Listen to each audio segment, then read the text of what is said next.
In 1967, a television crew in Hong Kong did something unusual.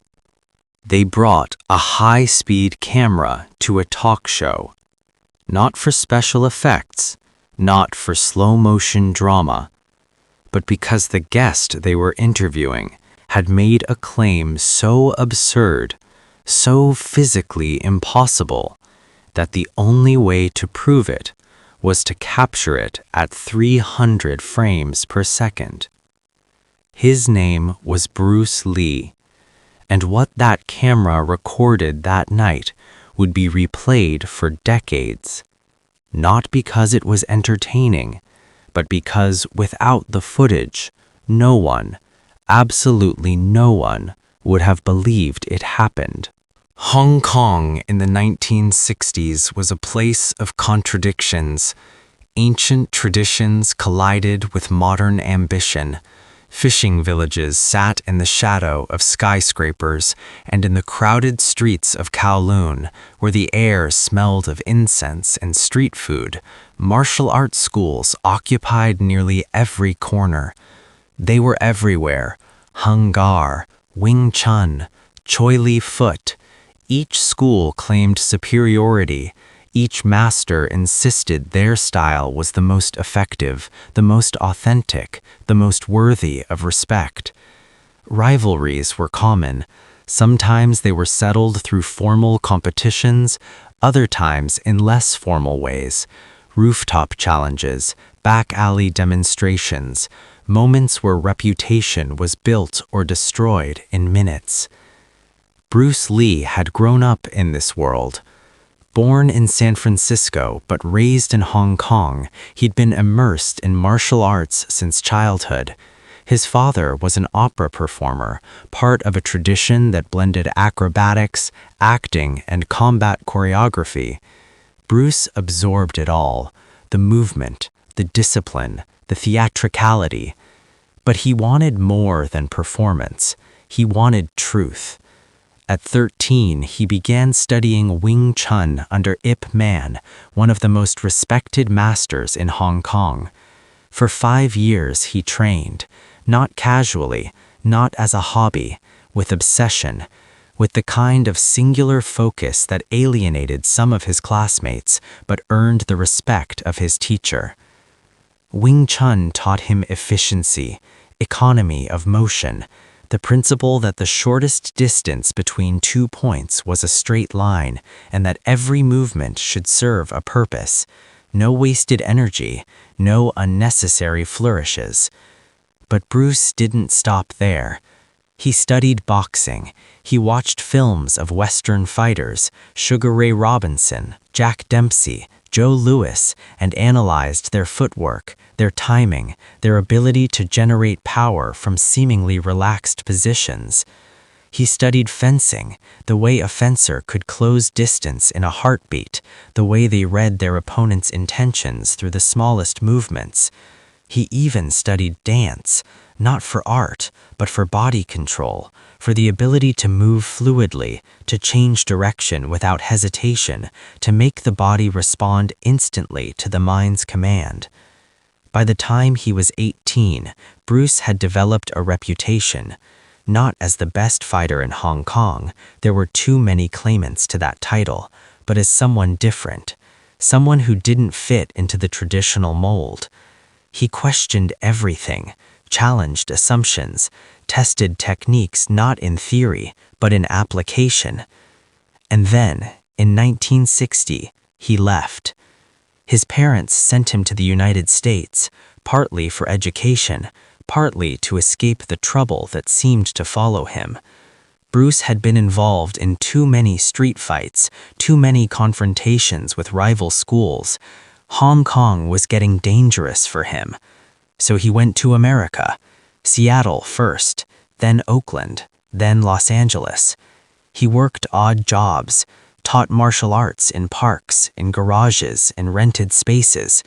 His students were a mix: Chinese immigrants, curious Americans, actors looking for something authentic to bring to their roles. Bruce didn't teach traditional Wing Chun. He taught what worked. He called it Jun Fan Gung Fu, named after his Chinese name. It was a hybrid, a synthesis. Wing Chun principles blended with Western boxing, fencing footwork, and his own innovations. He began to make a name for himself, not famous, not yet, but known, respected in certain circles. He demonstrated at martial arts tournaments. He taught private lessons to Hollywood actors, Steve McQueen, James Coburn, Kareem Abdul-Jabbar. He appeared briefly on television in a show called The Green Hornet, playing a sidekick named Kato. It was a small role, a supporting character, but people noticed, not because of the acting, because of the way he moved. Fast, fluid, real. Viewers wrote letters. Who was this guy? Where did he train? Could they learn from him? But Hollywood didn't know what to do with him. He was Chinese in an industry that rarely gave leading roles to Asian actors. He was a martial artist in an era when martial arts were still seen as exotic, mysterious, not quite legitimate. So in 1970, Bruce made a decision. He went back to Hong Kong, not permanently, just to make a film, to see if the Hong Kong film industry, which was churning out martial arts movies at an industrial pace, might offer opportunities that Hollywood wouldn't. He was cast in a movie called The Big Boss, not the lead initially, just a supporting role. But during filming, something shifted. The director saw how Bruce moved, saw how the camera loved him, saw how even the crew would stop working just to watch him rehearse. The role expanded, scenes were rewritten. By the time the film was finished, Bruce Lee was the star. The Big Boss was released in 1971. It shattered box office records, not just in Hong Kong, across Asia. Bruce Lee, the kid who'd left Hong Kong a decade earlier, returned as a phenomenon.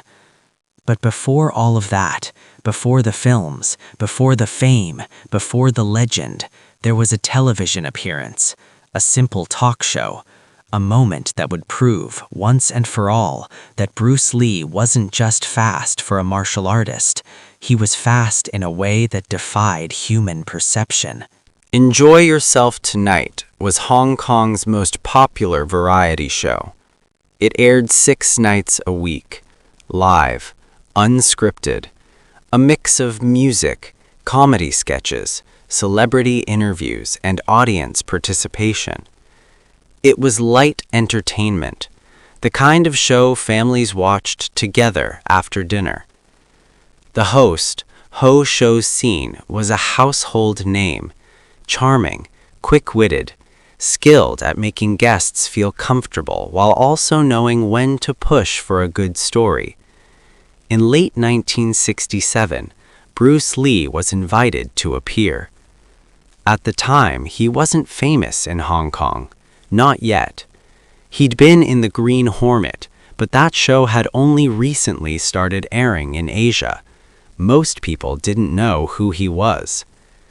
The producers booked him because they'd heard rumors, whispers from the martial arts community, that this guy, this Bruce Lee, was doing things no one else could do, that he'd opened a school in America and was teaching techniques that contradicted centuries of tradition.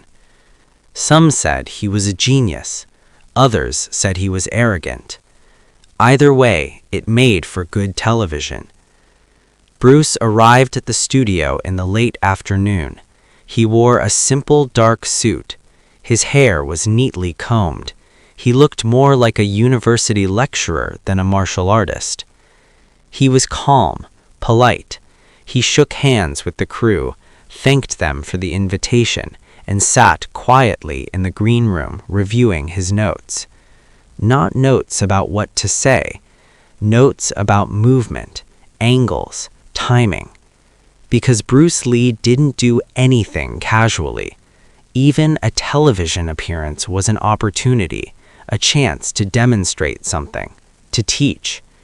When the show began, Ho Shou-sin introduced him with mild curiosity. Our next guest is a martial artist who's been making waves in America. He's appeared on television there, and now he's back in Hong Kong. Please welcome Bruce Lee. Polite applause. Bruce walked onto the stage, bowed slightly, and sat down. The interview started casually. So Bruce, you've been in America for several years now. What's it like teaching martial arts there? Bruce smiled. Different. In America, people ask a lot of questions. They want to know why something works, not just how to do it. And do you have answers? Sometimes. Other times, I'm still figuring it out. The audience laughed. It was a humble response. Disarming. Ho Shou-sin leaned forward. I've heard some interesting stories about you. People say you're incredibly fast, faster than anyone they've ever seen. Bruce nodded slowly. I've worked on speed, yes. How fast are we talking? Fast enough. The host grinned. That's not a very specific answer. Speed is relative, Bruce said. Fast enough to do what needs to be done. But surely there's a limit. Surely the human body can only move so fast. Bruce paused. He looked at the host. Then he said very calmly, I can throw a punch faster than you can see it. The audience murmured. Ho Shou-sin blinked. Faster than I can see? Yes. You mean it happens so quickly that it's hard to follow? No. I mean your eyes cannot register the movement.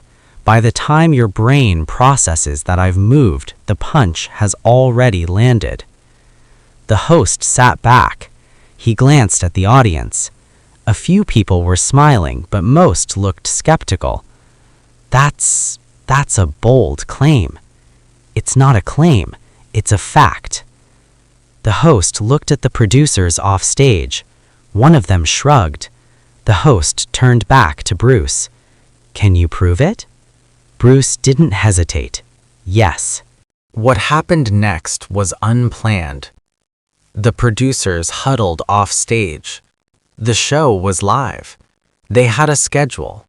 Other guests were waiting. But this was television gold. A guest claiming he could move faster than the human eye could see, and offering to prove it. How could they not pursue it? One of the producers, a man named Wong, had a connection at the University of Hong Kong. The physics department had recently acquired a high-speed camera for research purposes. It could record at 300 frames per second, 10 times faster than a standard camera. Wong made a phone call. The conversation was brief. The university agreed to lend the camera, but only if someone from their staff operated it. They didn't want the equipment damaged. Within 45 minutes, a van pulled up outside the studio. 2 technicians unloaded the camera, a bulky, complex piece of machinery that required its own power supply and cooling system. The audience waited. Word had spread through the studio. Something unusual was happening. People from other departments, writers, makeup artists, stagehands, crowded into the studio to watch. Bruce sat calmly on stage. He didn't fidget, didn't check his watch. He just waited. When the camera was finally set up, the technician explained how it worked. This camera records at 300 frames per second. Normal film is 24 frames per second, so when we play this back, it'll be about 12 times slower than real life. If something happens too fast for the eye to see, we'll be able to see it in the playback. Ho Shou-sin nodded. He turned to Bruce. So, how do we do this? Bruce stood. He gestured to the space in front of the camera. I'll stand here. You stand next to the camera where you can see my hand clearly. I'll start with my hand at my waist. Then I'll punch, full extension. You watch my fist. Tell me if you see it move." The host agreed. The crew adjusted the lighting. The camera needed a lot of light to capture at high speed. They brought in additional lamps, positioning them carefully to avoid shadows. Bruce took his position. He stood in a neutral stance, feet shoulder-width apart, body relaxed. His right hand rested near his hip. His left hand was slightly forward, open, relaxed. He looked like someone waiting for a bus, not coiled, not tense, just present. The technician checked the camera one last time. "We're ready." Ho Shou-sin positioned himself next to the camera, eyes fixed on Bruce's right hand. "Whenever you're ready," he said. Bruce took a slow breath. The studio was silent. And then he moved. Ho Shou-sin blinked. Bruce's arm was extended, fully. His fist was at eye level, perfectly straight. But the host hadn't seen it move. Did you do it? Did you do it?" Ho Shou-sin asked. "Yes. But I didn't see anything." "I know." The audience murmured. Some laughed nervously. Others looked confused. The technician rewound the film. "Let's see what the camera saw." They played it back, normal speed first. Even on film, even knowing it was coming, the movement was barely perceptible. Bruce's hand was at his waist. Then there was a blur. Then his arm was extended. "Now, slow motion," the technician said. He adjusted the playback speed, and the room went silent. At 300 frames per second, the impossible became visible. Bruce's punch unfolded in stages, but stages so smooth and continuous that they seemed to flow like water. His hand lifted from his waist, not jerking, not snapping, but accelerating smoothly. His shoulder remained stable, his body didn't twist. There was no wind-up, no preparatory movement, nothing that would signal to an opponent what was about to happen. The fist traveled forward in a perfectly straight line, not an arc, not a curve, straight. Halfway through the extension, the speed increased, not dramatically, not suddenly, but measurably, as if he'd been holding something back and then released it at precisely the right moment. At full extension, the fist stopped, instantly. No bounce, no vibration, just stopped, as if the punch had reached its destination and understood there was no reason to go further. The entire movement, from rest to full extension, took 12 frames. 12 frames at 300 frames per second. That meant the punch lasted 0.04 of a second, 0.04 seconds. Faster than a human eye blink, which averages 0.1 seconds. The audience stared at the screen. Ho Shou-sin shook his head slowly. I don't even know what that is. One of the technicians, a physics student, spoke up. That's not normal. The acceleration curve doesn't match anything I've seen in biomechanics research. Bruce, still standing in front of the camera, said nothing. He just watched the screen with the same calm expression. The host turned to him. How is that possible? Bruce thought for a moment.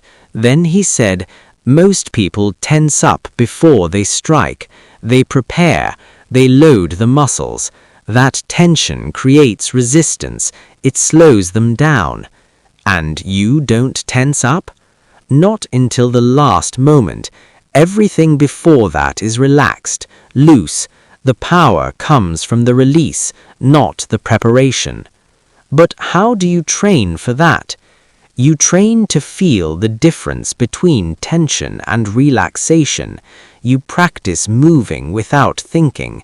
You remove the gap between intention and action. The host looked at the audience.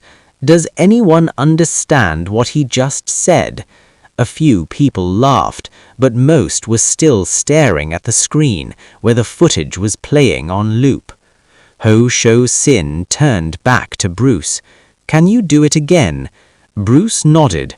As many times as you want. They filmed it again and again, 5 more times. Each time the result was the same.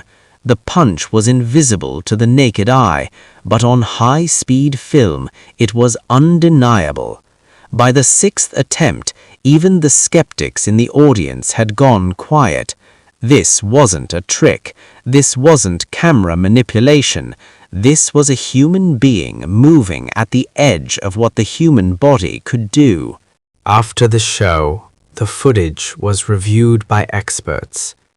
Not martial artists, scientists.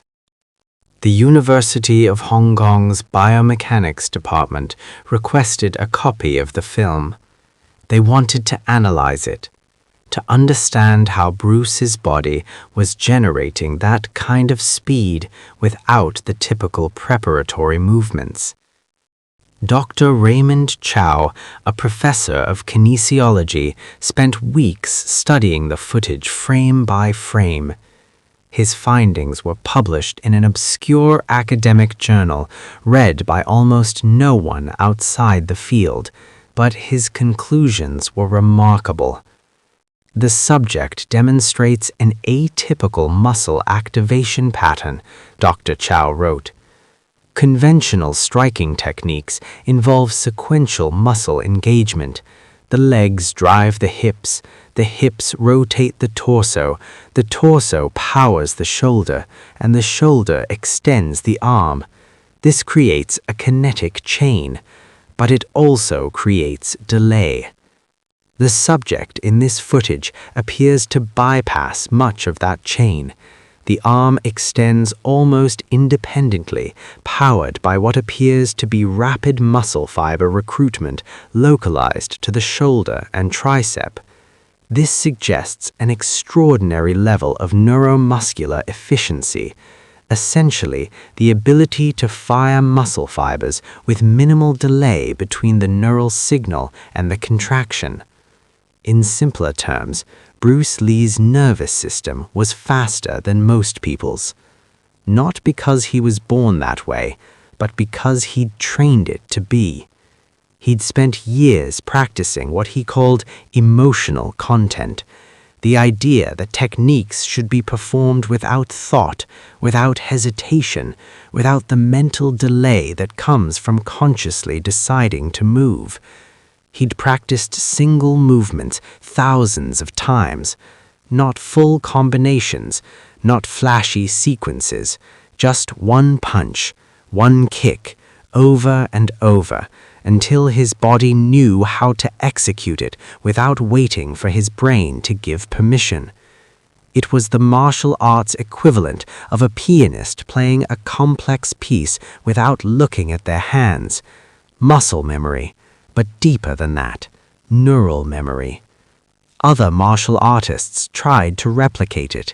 Some got close, very close, but even when filmed at high speed, there was always some telltale sign, a shoulder dip, a slight lean, a micro hesitation. Bruce's punch had none of that.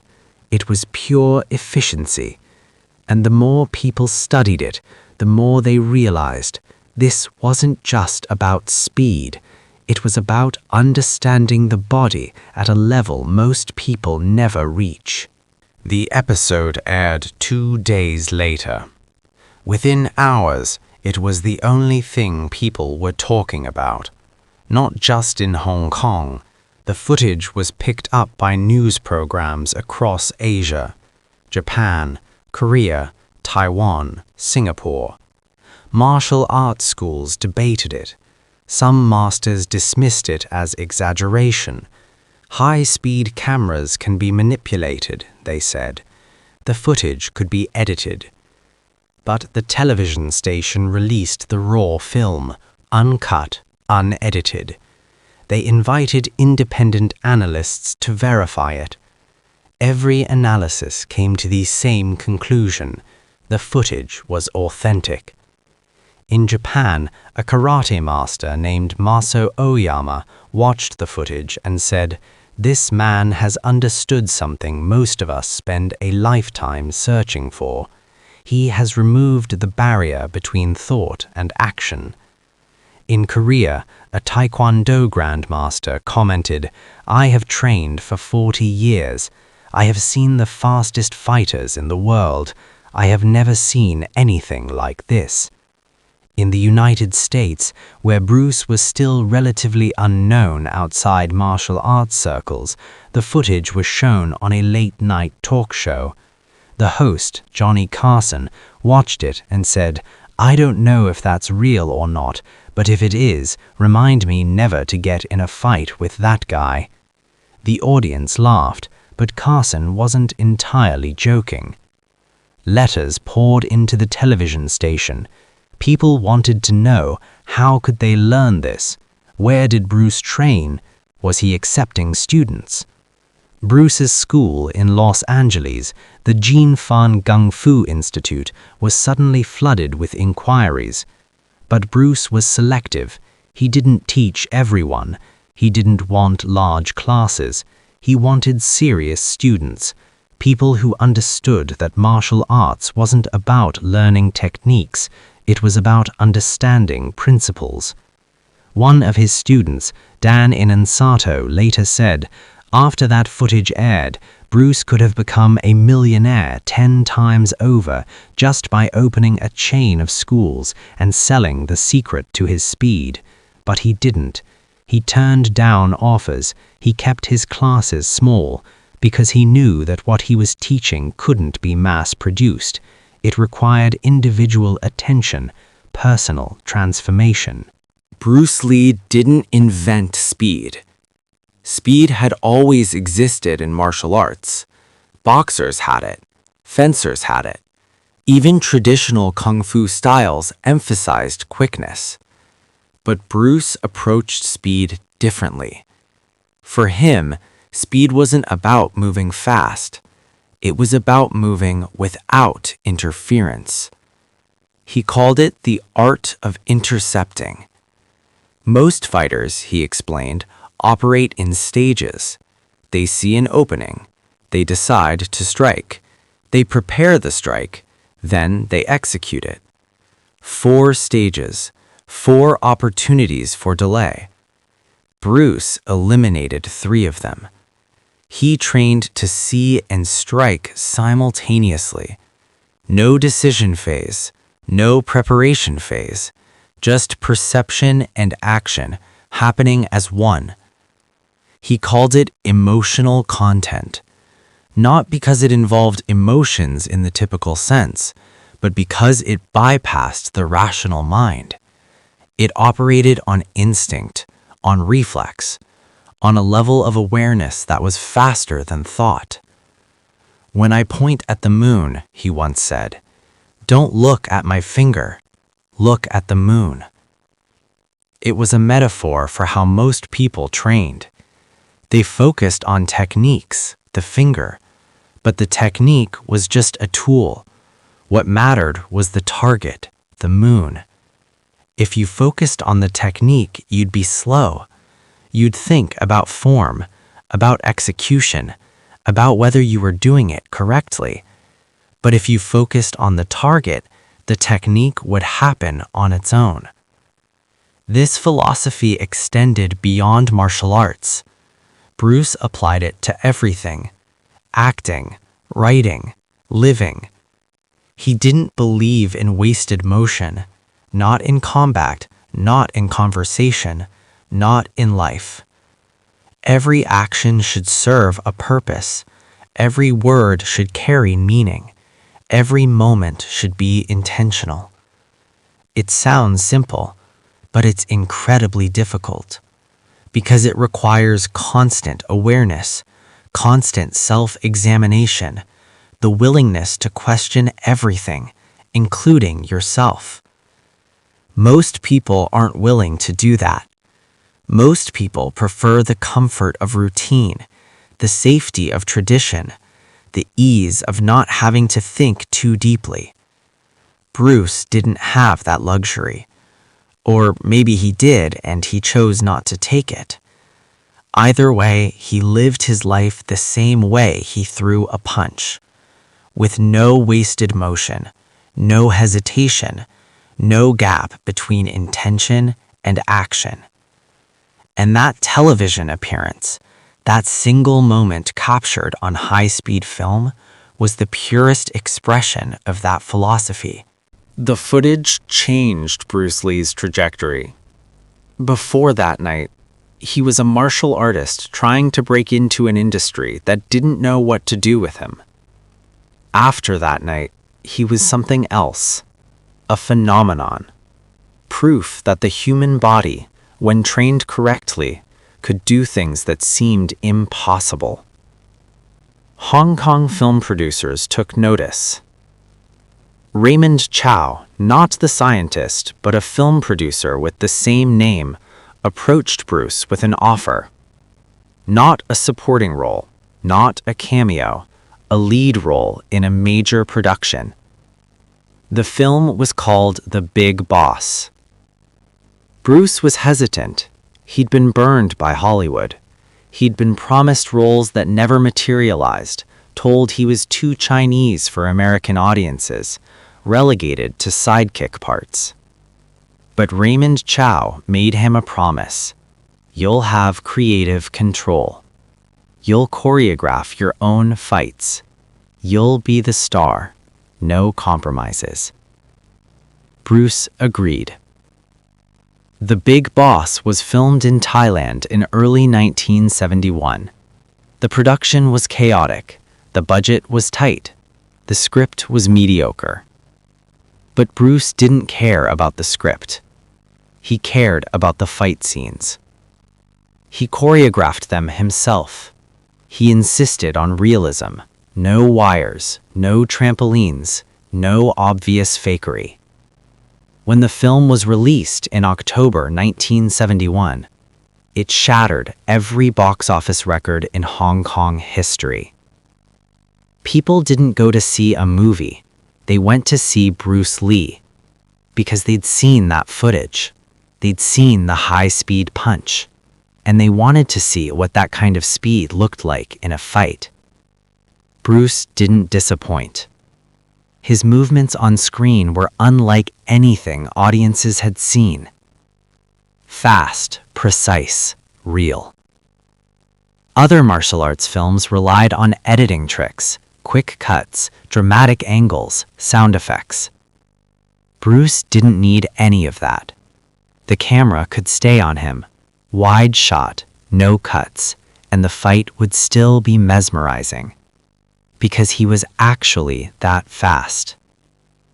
Within a year, Bruce Lee was the biggest star in Asia, not just in Hong Kong, across the entire continent. He made 3 more films in rapid succession: Fist of Fury, Way of the Dragon, Enter the Dragon. Each one more successful than the last. Enter the Dragon, a co-production with Warner Brothers, was his breakthrough to Western markets. It was the first Hollywood film to feature an Asian lead in a major action role. It was released in August 1973. Bruce Lee didn't live to see it become a global phenomenon. He died on July 20th, 1973, just weeks before the film's premiere. He was 32 years old. Bruce Lee's death remains controversial. The official cause was listed as cerebral edema, swelling of the brain. The coroner ruled it death by misadventure, a British legal term meaning accidental death caused by a voluntary risk. But the circumstances were strange. Bruce had been in Hong Kong working on a film called Game of Death. On the afternoon of July 20th, he complained of a headache. He took a painkiller, Equigesic, a prescription drug containing aspirin and a muscle relaxant. He lay down to rest. He never woke up. Theories proliferated. Some said it was an allergic reaction to the drug. Others suggested heat stroke, as Hong Kong was experiencing a brutal summer. A few pointed to a cerebral aneurysm, a silent condition that could have been developing for years. And then there were the more sensational theories: triad involvement, a curse, secret training techniques that pushed his body beyond its limits. None of these theories were ever proven. What's certain is that Bruce Lee, at the peak of his fame, at the height of his physical powers, died suddenly and without warning. The world was stunned. In Hong Kong, his funeral drew tens of thousands of mourners. The streets were lined with people, many of whom had never met him, but felt they knew him, because they'd seen his films, because they'd seen that footage, because he'd shown them something they didn't know was possible. In the decades since, Bruce Lee has become more than a person. He's become an idea, a symbol of excellence, of discipline, of the refusal to accept limitations. That high-speed footage recorded on a Hong Kong television show in 1967 remains one of the most enduring pieces of his legacy, because it wasn't fiction. It wasn't movie magic. It was real. 50 years later, the footage still circulates. It's been uploaded to YouTube hundreds of times, analyzed in documentaries, studied in martial arts schools around the world. And every time someone watches it for the first time, the reaction is the same: disbelief, then awe, then respect. Because even knowing it's real, even seeing it recorded at 300 frames per second, it still looks impossible. In 2005, a sports science program attempted to recreate the test. They brought in professional fighters, boxers, mixed martial artists, Olympic athletes. They filmed them with modern high-speed cameras, far more advanced than the one used in 1967. Some were impressively fast. One boxer, a world champion, managed a punch that registered at 0.06 seconds, 50% slower than Bruce, but still remarkable. But none of them matched the smoothness, the lack of telegraphing, the complete absence of wasted motion. The scientists concluded Bruce Lee's punch represents the upper limit of human biomechanical efficiency. Any faster and the body would begin to sacrifice control for speed. He was operating at the edge. Martial artists continue to study the footage, not to copy it exactly. That's impossible. Every body is different. Every fighter has their own biomechanics, their own strengths, their own limitations, but to understand the principle behind it. That speed isn't about force, it's about efficiency. That power doesn't come from tension, it comes from relaxation. That the fastest movement is the one with no unnecessary steps. These principles apply beyond fighting. Bruce Lee understood that. He wrote about it extensively in his personal notes, many of which were published after his death. In building a statue, a sculptor doesn't keep adding clay to his subject, he wrote. Actually, he keeps chiseling away at the non-essentials until the truth of his creation is revealed without obstructions. It was his philosophy in a nutshell. Remove what's unnecessary, keep only what's essential. In martial arts, it meant removing telegraphing, removing preparation, removing hesitation. In life, it meant removing distraction, removing pretense, removing fear. What's left is truth, pure, undeniable. There's a question people still ask. Could Bruce Lee actually fight? He never competed professionally, never entered a tournament, never stepped into a ring with rules and referees and official records. So how do we know? The answer is, we don't. Not with certainty. But we have evidence. We have testimonies from people who trained with him. Kareem Abdul-Jabbar said Kareem could hit harder than men twice his size. Chuck Norris, a multiple-time world karate champion, said sparring with Bruce was like fighting someone who could see the future. We have stories from people who challenged him. Private challenges, usually. No cameras, no witnesses beyond a handful of people. The stories are consistent. Bruce won. Quickly. Sometimes in seconds. But stories aren't proof. The footage, though, that's proof. Not proof that he could win a fight, but proof that he'd mastered something most fighters never do. The ability to move without thought, to strike without warning, to control his body with such precision that he could operate at the edge of human capability and still maintain complete control. That's not acting. That's not choreography. That's mastery. And while we can't know for certain how Bruce would have fared against other fighters of his era, we can know this. He understood combat at a level most people never reach. He'd removed the unnecessary.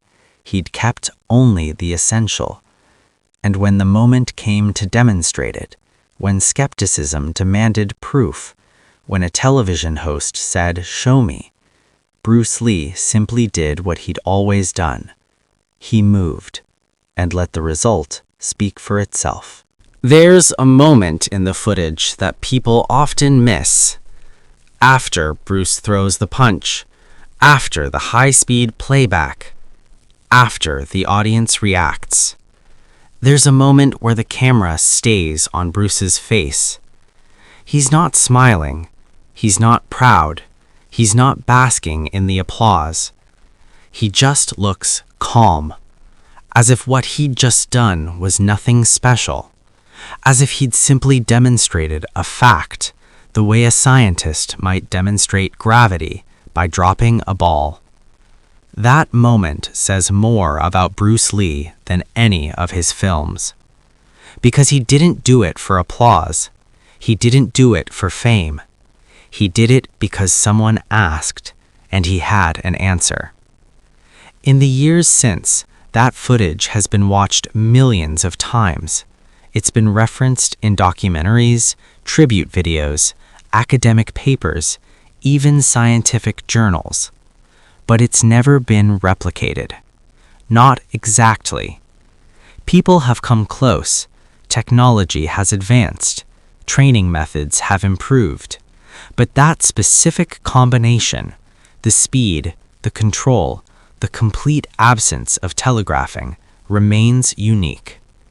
Bruce Lee achieved something that night in 1967.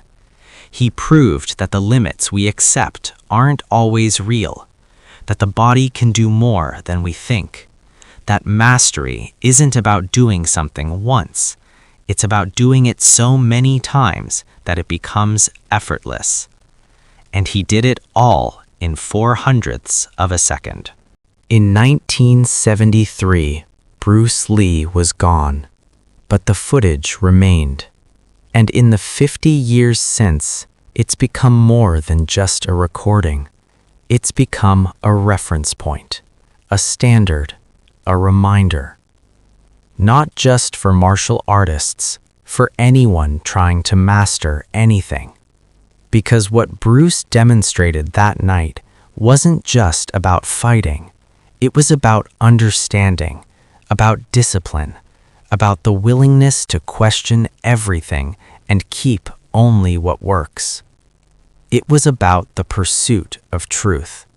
And the truth, as Bruce understood it, doesn't need an audience, doesn't need validation, doesn't need applause. It just is. That footage exists. Anyone can watch it, and anyone who does will see the same thing. A man who moved faster than the eye could see. A moment captured on film that still, decades later, defies belief.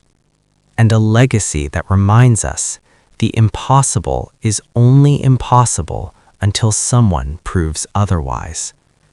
Calmly, precisely, perfectly, without a word.